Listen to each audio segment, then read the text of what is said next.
بسم الله الرحمن الرحيم يا أيها الناس اتقوا ربكم إن زلزلة الساعة شيء عظيم يوم ترونها تذهل كل مرضعة عما أرضعت وتضع كل ذات حمل حملها وترى الناس سكارى وما هم بسكارى ولكن عذاب الله شديد صدق الله العظيم۔ اے لوگو، اپنے رب سے ڈرو، یقیناً قیامت کا زلزلہ ایک بہت بڑی چیز ہے۔ قیامت کا حادثہ بہت بڑی چیز ہے۔ جس دن تم اس کو دیکھو گے، تذہل کل مرضعۃ عما ارضعت، تو ہر دودھ پلانے والی بھول جائے گی اپنے دودھ پلانے والے بچے کو،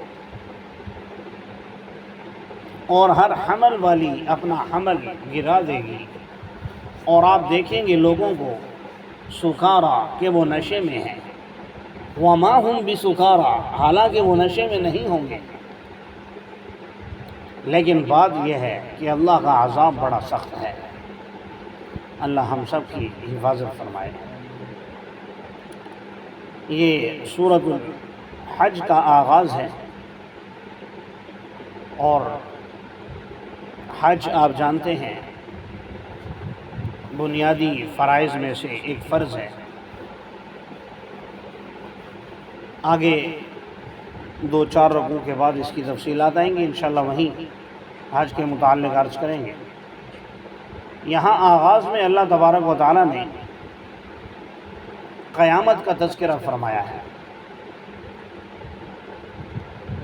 قیامت کا تذکرہ فرمانے کی ایک خاص وجہ تو یہ ہے کہ اکثر جو لوگ ہیں، خاص کر کافر مشرک، قیامت کا انکار کرتے ہیں،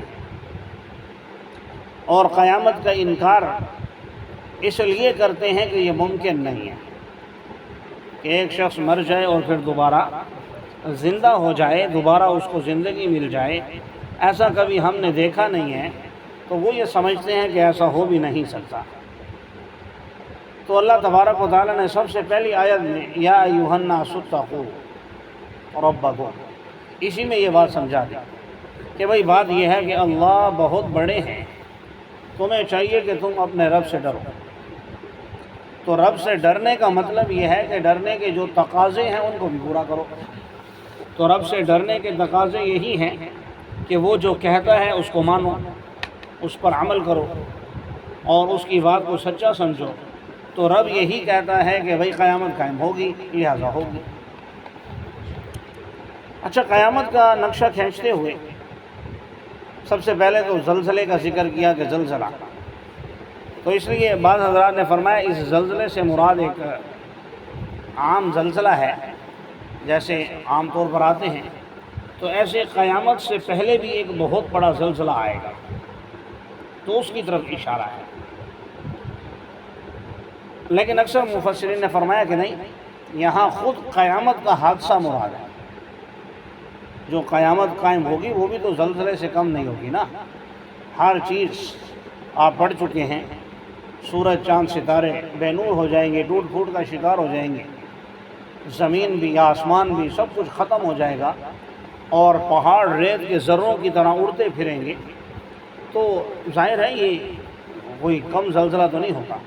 تو اسی قیامت کے حادثے کو اللہ تعالیٰ نے یہاں پر زلزلے سے تعبیر فرمایا ہے۔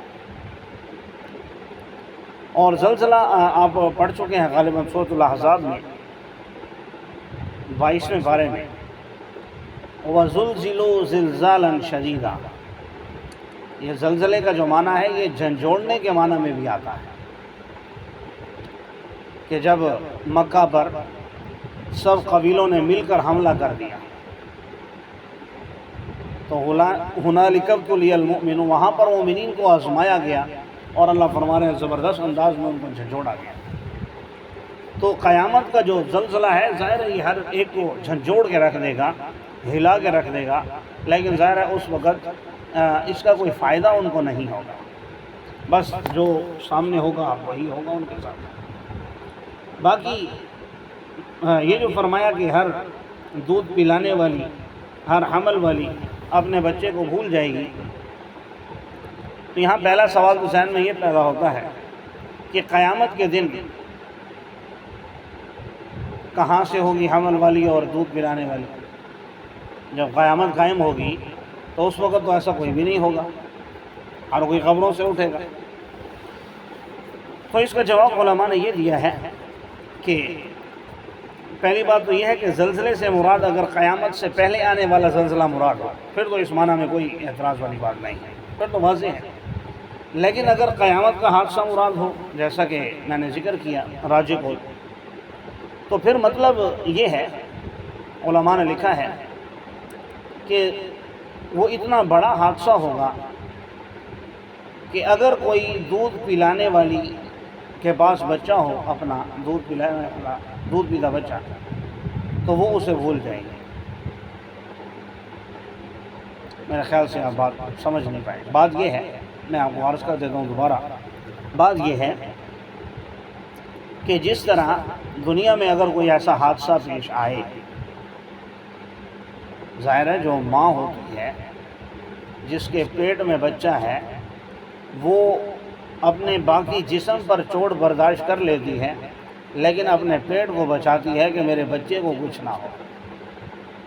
اسی طرح اگر کسی ماں کے پاس دودھ پیتا بچہ ہے تو وہ اپنا سب کچھ بھول سکتی ہے، اس بچے کو کبھی نہیں بھول سکتی کہ وہ اسے کہیں چھوڑ کر چلی جائے، ایسا نہیں ہوتا۔ ہاں اگر کوئی اتنا بڑا حادثہ ہو کہ اس کے وہ ہوش گنوا بیٹھے اور اسے پھر خبر نہ ہو، لیکن ایسے حالات میں بھی اگر آپ دیکھیں حالات و واقعات میں تاریخ میں، تو جب زلزلے آتے ہیں تو ابھی پچھلے دنوں میں ایک جگہ زلزلہ آیا کافی، وہاں غالباً ترکی میں، بعد میں جو ہے وہاں سے ملبہ نکایا، ایسے بچے بھی وہاں سے نکلے جو ماں کے نیچے دبکے ہوئے تھے، بچہ بچا ہوا ہے، ماں مر چکی ہے، لیکن مرتے ہوئے اس نے بچے کو اپنے نیچے کر لیا تاکہ جو کچھ گرے میرے اوپر گرے، میں مروں یہ بچ جائے۔ تو دنیا کا کتنا بڑا حادثہ ہی کیوں نہ ہو، عام طور پر دودھ پلانے والی حمل والی اپنے بچے کو نہیں بھولتے۔ بات سمجھ میں آئی کہ نہیں؟ تو فرمایا جس طرح اتنے بڑے حادثے بھی نہیں بھولتے، لیکن قیامت کا حادثہ اتنا بڑا ہے کہ اگر اس وقت ایسی کوئی عورت ہو تو وہ بھول جائے گی۔ اور بعض روایات میں مفسرین نے بعض آراء یہ بھی سامنے آئی ہیں کہ ہو سکتا ہے جس دودھ پلانے کی حالت میں جس عورت کا انتقال ہوا، جس عورت کا حمل کی حالت میں انتقال ہوا، تو روایات میں آتا ہے جو جس حالت میں مرے گا کل قیامت کے دن اس کا حشر بھی اسی حالت میں ہوگا۔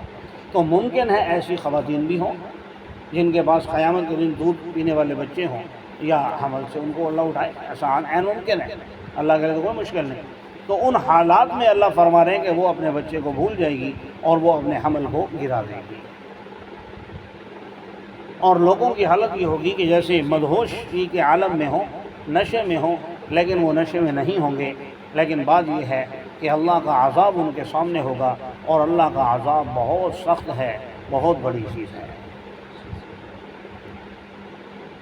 وَمِنَ النَّاسِ مَن يُجَادِلُ فِي اللَّهِ بِغَيْرِ عِلْمٍ، اور لوگوں میں سے بعض ایسے بھی ہیں جو اللہ کے بارے میں لا علمی میں جھگڑتے ہیں اور ہر سرکش شیطان کی اتباع کرتے ہیں۔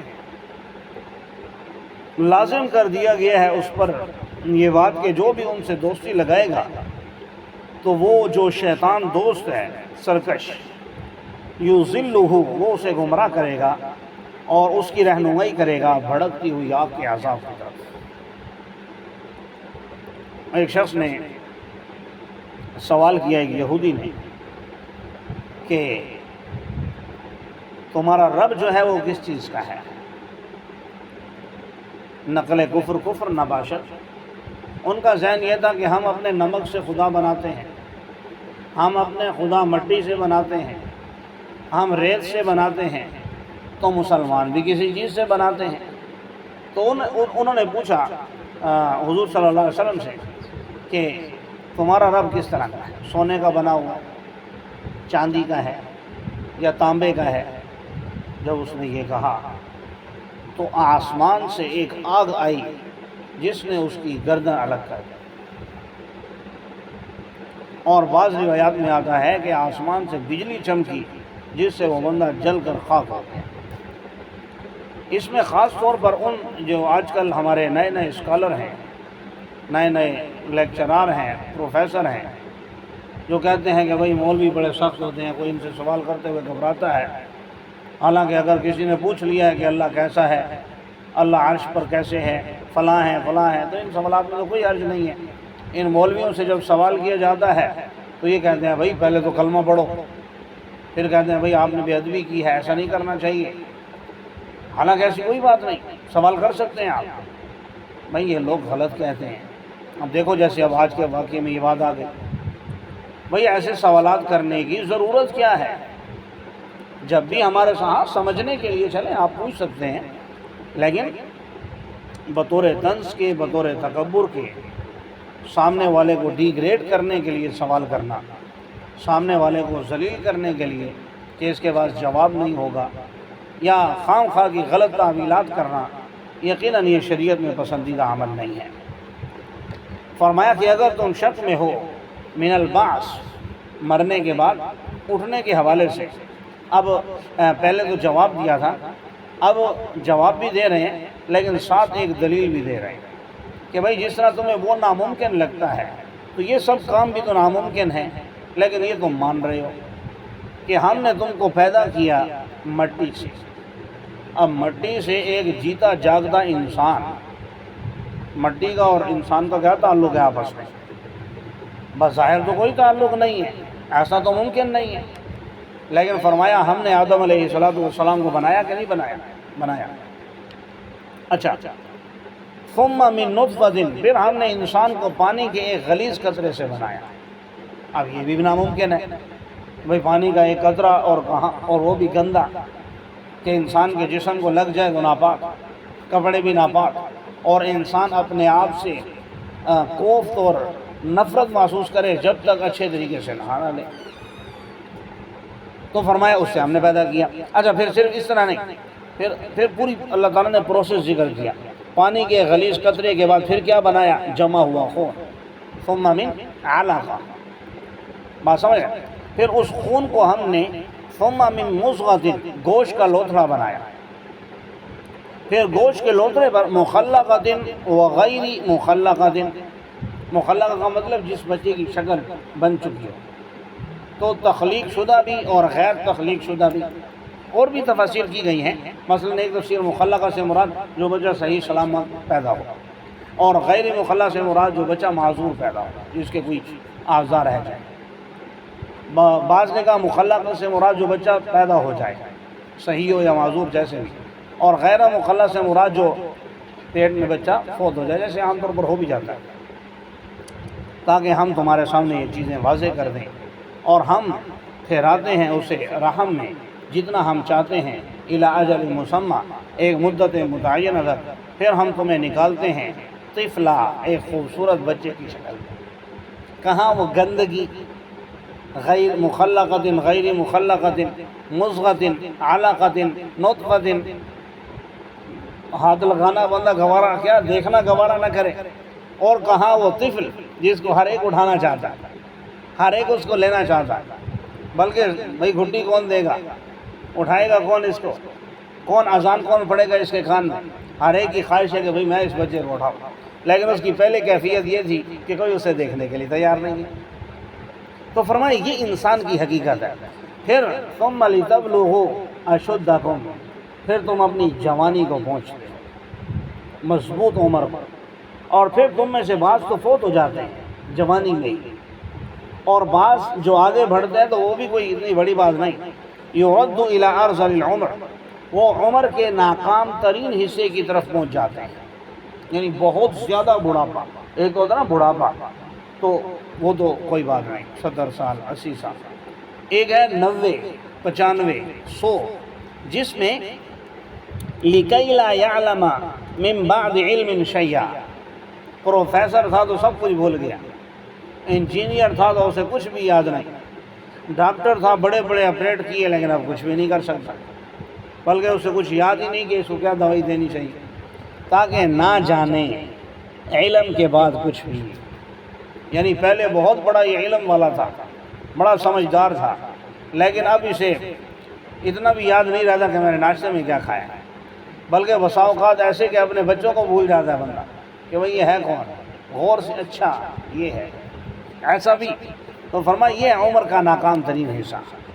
اور آپ دیکھتے ہیں زمین کو خشک، جب ہم اس پر پانی کو اتارتے ہیں تو وہ تر و تازہ ہوتی ہے اور خوشنما ہو کر ہر قسم کے خوشنما جوڑے اگا دیتی ہے۔ یہ اللہ ہے، ذالک بان اللہ هو الحق وانہ، اور یہ ہے جو مردوں کو زندہ کرے گا، وانہ علی کل شیء قدیر، اور وہ ہر چیز پر قادر ہے۔ یقیناً بے شک اللہ تعالیٰ ہر چیز پر قادر ہے۔